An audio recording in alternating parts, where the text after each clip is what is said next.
Je vais opposer ontologie et ontologie. Ontologie à NTH, O-L-O-G-I-E, et ontologie au N-T-O-L-O-G-I-E.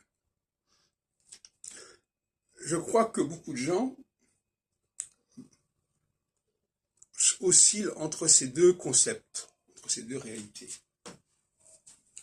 Je vais quand même les distinguer quelque part, mais je voudrais montrer surtout que beaucoup de gens fonctionnent sur un mode ontologique beaucoup plus que ontologique.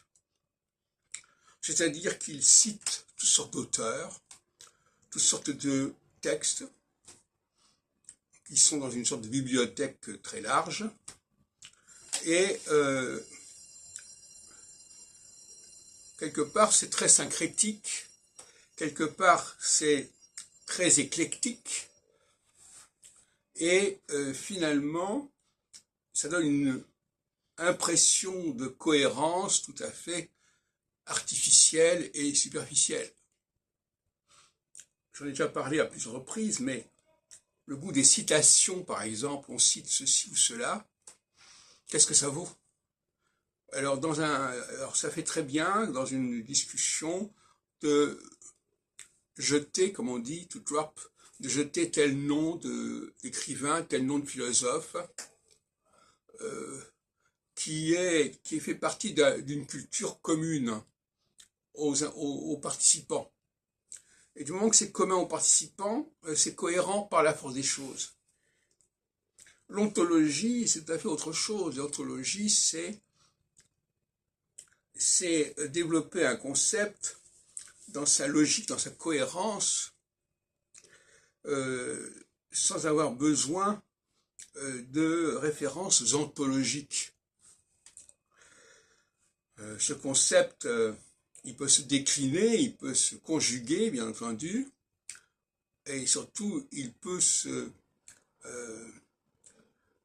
traiter de manière étymologique, de manière,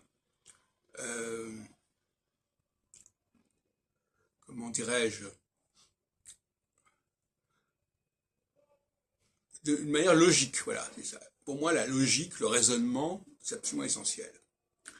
Et il faut que les participants à une réunion soient capables de logique, soient capables de raisonnement, mais soient aussi capables de suivre le raisonnement d'autrui, parce que suivre le raisonnement d'autrui, c'est suivre son propre raisonnement. Si j'accepte son raisonnement, c'est que j'arrive à raisonner de la même manière. Donc, raisonner, pour moi, c'est une question fondamentale de la communication. Ça permet de passer du connu vers l'inconnu.